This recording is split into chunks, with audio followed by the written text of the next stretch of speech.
Hey folks, how's it going? This was a bit of a last minute thing, but I saw that Bernie Sanders is about to address the public on the health crisis, obviously discussing COVID-19 and I guess his approach or what he wants to see done. So that should be coming at 3 o'clock p.m. Eastern. Gotta just wait for that. In the meantime, this thing's getting crazy.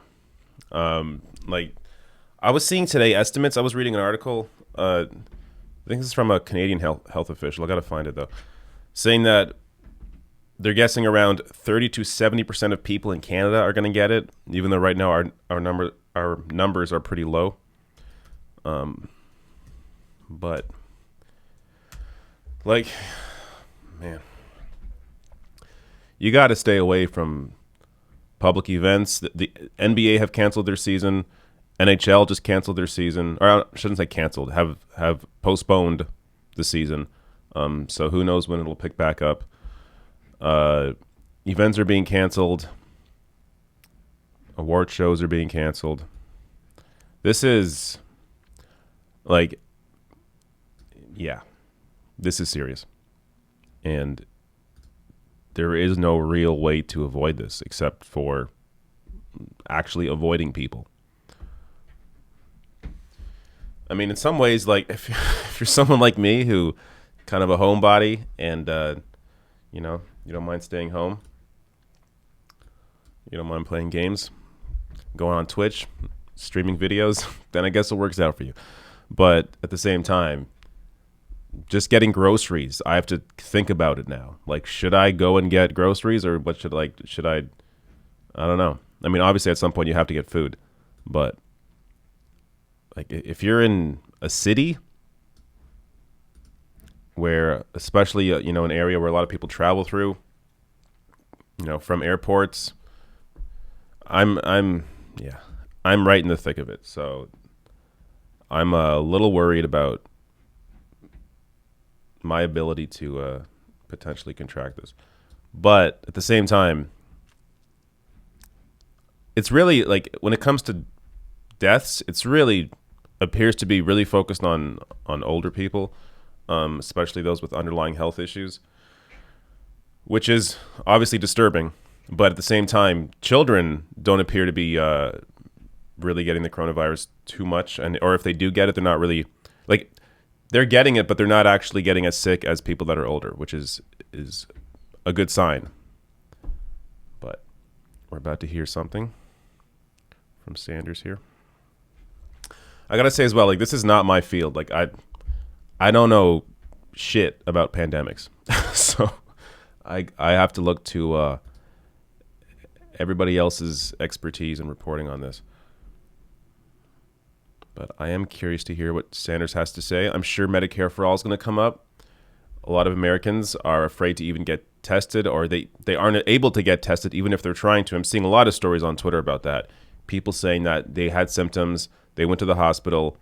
This one guy thought he was tested, but then he didn't get the results in 48 hours. He was supposed to get results, didn't get results. He contacted them.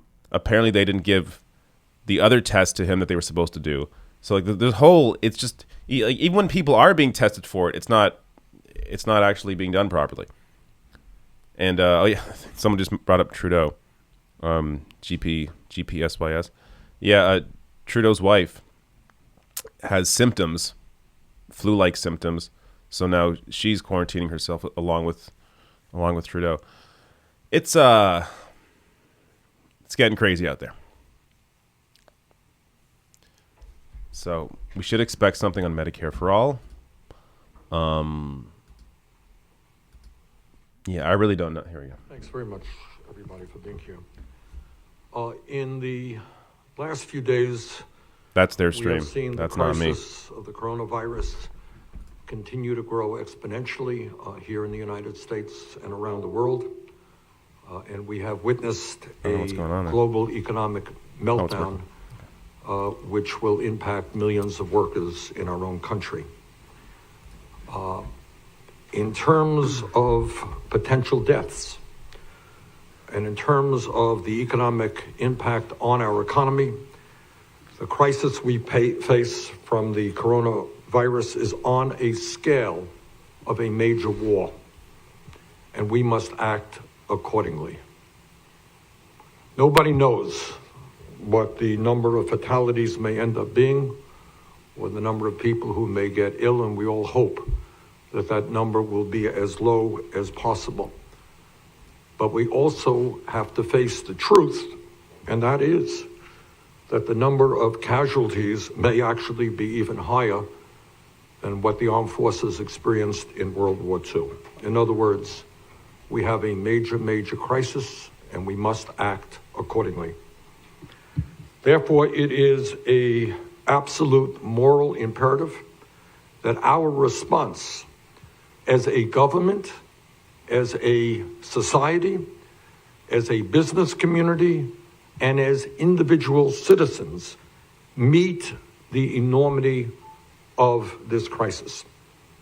As people stay or work from home and are directed to quarantine, it will be easy for us to feel like we are all alone. I'm working at home, not in my office. Or that we must only worry about ourselves and think that everybody else should fend for themselves. But in my view, that would be a tragic and dangerous mistake.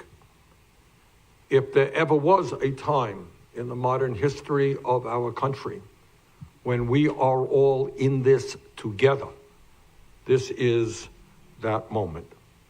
Now is the time for solidarity. Now is the time to come together with love and compassion for all, including the most vulnerable people in our society who will face this pandemic from a health perspective or face it from an economic perspective. If our neighbor or coworker gets sick, we have the potential to become sick. If our neighbor loses his or her job, then our local community suffers and we may lose our jobs. We are in this together. If doctors and nurses and medical personnel do not have the equipment and the training and the capacity they need right now, people we know may unnecessarily face additional illness and even death. We are all in this together. Unfortunately, in this time of international crisis, it is clear to me, at least, that we have an administration that is largely incompetent and whose incompetence and recklessness have threatened the lives of many, many people in our country. So today I would like to give a brief overview of what, in my view, we must do to respond to this crisis. First and foremost, we are dealing with a national emergency, and the President of the United States must understand that and declare that emergency. Next, because President Trump is unwilling and unable to lead selflessly, we must immediately convene an emergency bipartisan authority of experts to support and direct a response that is comprehensive, compassionate, and based first and foremost on science and fact. In other words, Congress, in a bipartisan manner, must take responsibility for addressing this unparalleled crisis. Further, we must aggressively make certain that the public sector and the private sector are strongly cooperating with each other, and we need national and state hotlines staffed with well-trained people who have the best information available. One of the aspects of the current crisis is there are people who are asking themselves, what are the symptoms of coronavirus? Do I have a cold? Do I have the flu? Do I have the coronavirus? Who's going to help me? Where do I go to seek medical treatment? How do I get a test? When is that test going to be processed? People have a lot of questions. And at the statewide and federal level, we need experts to provide the necessary information to our people. The American people deserve transparency, something that the current administration has fought day after day to stifle. In other words, we need to know what is happening right now in our country, in our states, and in fact, all over the world. If there was ever a time for transparency and honesty and being straightforward, this is that moment. And we need that information coming from credible, respected, scientific voices, of which we have many in our own country and all over this world, not from politicians. And during a crisis, we must make sure that we care for the communities most vulnerable to the health and economic pain that is coming.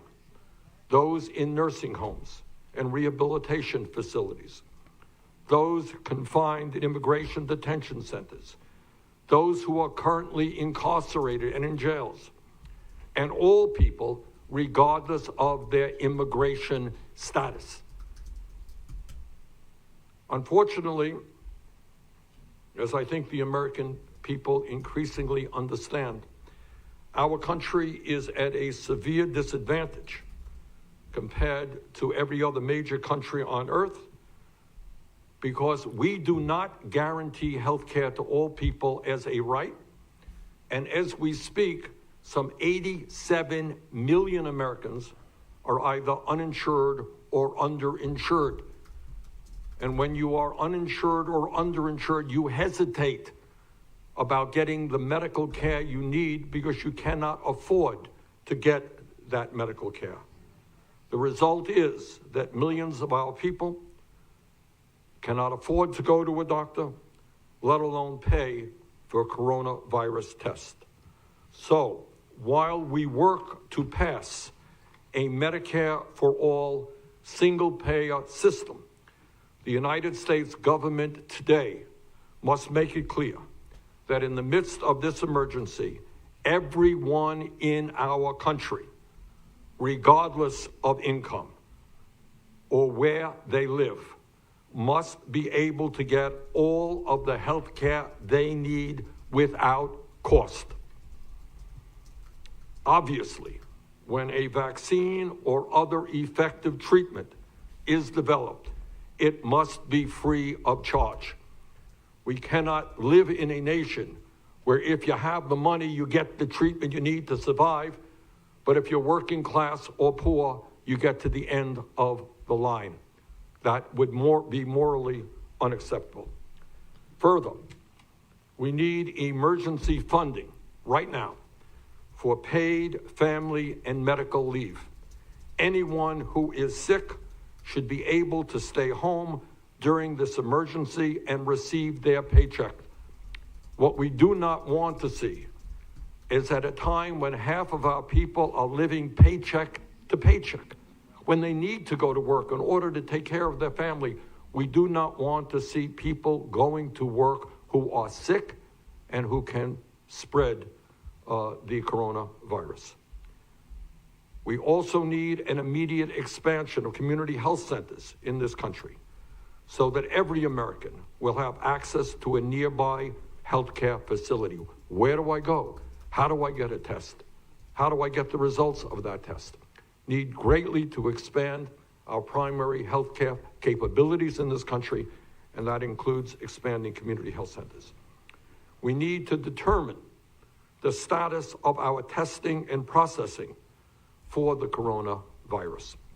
The government must respond aggressively to make certain that we, in fact, have the latest and most effective tests available and the quickest means of processing those tests. There are other countries around the world who are doing better than we are in that regard. We should be learning from them.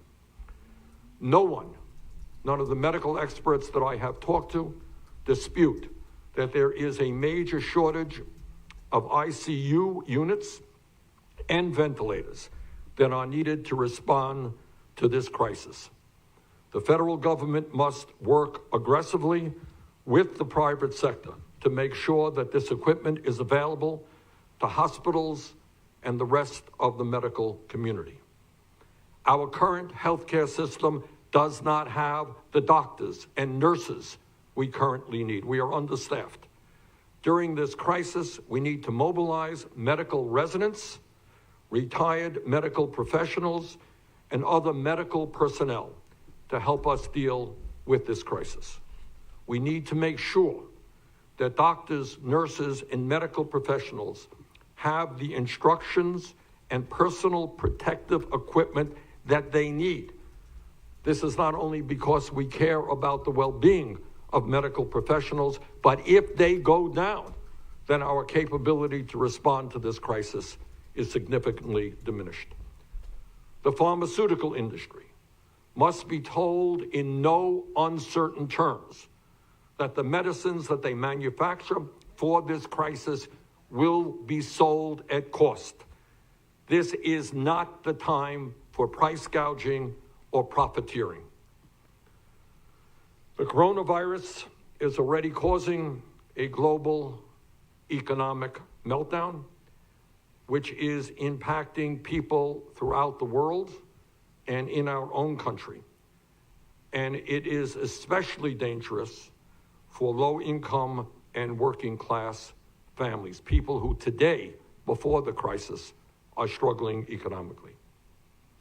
Instead of providing more tax breaks to the top 1% and large corporations, we need to provide economic assistance to the elderly, and I worry very much about elderly people in this country today, many of whom are isolated, many of whom do not have a lot of money. We need to worry about those who are already sick. We need to worry about working families with children, people with disabilities, the homeless, and all those who are vulnerable. We need to provide, in that context, emergency unemployment assistance to anyone in this country who loses their job through no fault of their own. Right now, 23% of those who are eligible to receive unemployment compensation do not receive it. Under our proposal, everyone who loses a job must qualify for unemployment compensation at least 100% of their prior salary, with a cap of $1,150 a week or $60,000 a year. In addition, those who depend on tips, and the restaurant industry is suffering very much from the meltdown, those who depend on tips, gig workers, domestic workers, and independent contractors must also qualify for unemployment insurance to make up for the income that they lose during this crisis. We need to make sure that the elderly, people with disabilities, and families with children have access to nutritious food. That means expanding the Meals on Wheels program. It means expanding the school lunch program and SNAP so that no one goes hungry during this crisis, and everyone who cannot leave their home can receive nutritious meals delivered directly to where they live.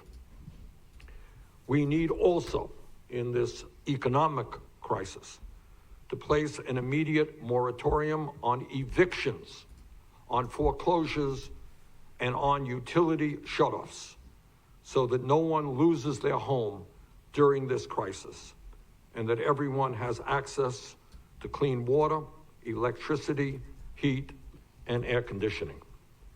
We need to construct emergency homeless shelters to make sure that the homeless, survivors of domestic violence, and college students quarantined off campus are able to receive the shelter, the health care, and the nutrition they need. We need to provide emergency lending to small and medium-sized businesses to cover payroll, new construction of manufacturing facilities, and production of emergency supplies such as masks and ventilators, a very serious problem right now in the midst of this crisis. Here is the bottom line, and that bottom line is that in the midst of this unprecedented moment, we need to listen to the scientists, to the researchers, to the medical folks, not to politicians. We need an emergency response to the current emergency, and we need it immediately. We need more doctors and nurses in underserved areas. We need to make sure that workers who lose their jobs in this crisis receive the unemployment assistance they need. And in this moment, we need to make sure that in the future, after this crisis is behind us, we build a healthcare system that makes sure that every person in this country is guaranteed the healthcare that they need. Thank you all very much.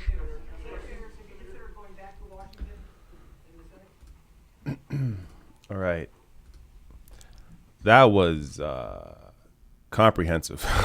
Let me just say that. I was making notes. I'm not sure if you heard me typing. Apologies if you did.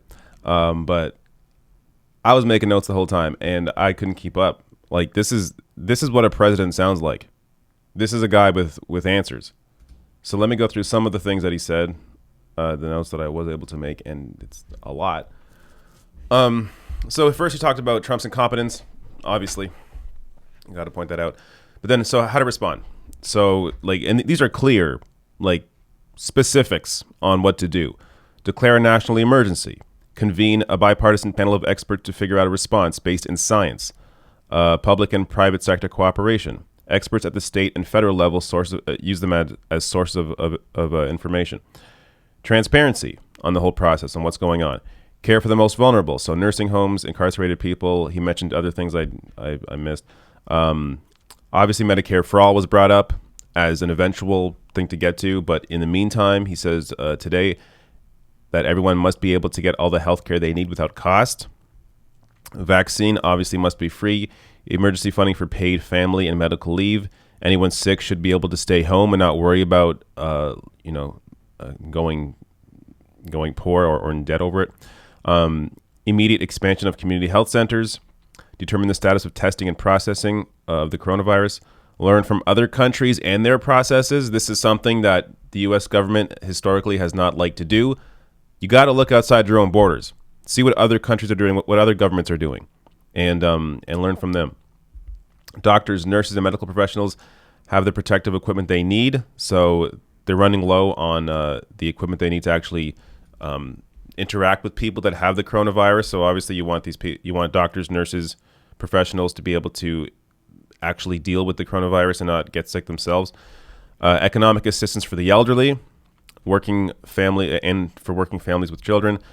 People with disabilities, the homeless, unemployment insurance for everyone who loses a job with a cap of $60,000 a year, access to food, including Meals on Wheels and SNAP, the Supplemental Nutrition Assistance Program, and a moratorium on utility costs. And I think he said, I don't know, like living expenses or something. Like this is this is comprehensive. And the reality is, if you had Medicare for all, that would be, the biggest factor to going to or the biggest aspect of preventative care in terms of a crisis like this. Because if you have people actually able to go to the doctor when they feel a little sick, or maybe even before they feel sick, because the coronavirus, you don't actually see the symptoms of it for days. Say you come back from a place where it was like Italy, where right now there's a huge crisis. Go to the doctor, get tested. Like, it should be a simple process, but it's not a simple process. And a lot more people right now are sick than we even have numbers for because, well, first of all, a lot of people don't show symptoms yet in the early stages, but also because people are afraid to go and get tested or go to the doctor and be footed with the bill. It's such a crazy system, which makes you understand you are only ever as healthy as the least insured person in your country. Like, with pandemics like this, they spread like wildfire. So if somebody is uninsured or is afraid to go to the doctor because they don't want to get footed with a bill, well, now, even if you have great insurance, well, now you're at risk if you come into contact with that person. Like, it's just, it's funny how this is happening now, because this is like the ultimate argument here for Medicare for all, for a single payer system. Not to mention the countless other arguments I make all the time when I talk about healthcare and my experience in a single payer system. All right, let me get some of these. Let me get these super chats and then get out of here. This was kind of an impromptu live stream. Did not really expect to cover this, but I wanted to see what Sanders was going to say. All right, let me find this.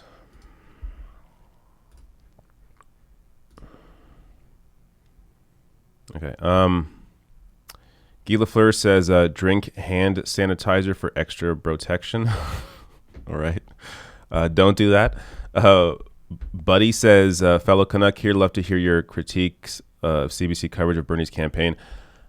I haven't been watching a lot of CBC coverage of it, but when I have, it's not been good. I think it was 2 weeks ago now, or maybe it was last week. They had a segment on Bernie Sanders. It was so bad. Like, it's basically what a lot of Canadian coverage does when it comes to covering American politics is they simply take what the common talking points are from CNN and MSNBC and then just regurgitate that without actually going any deeper.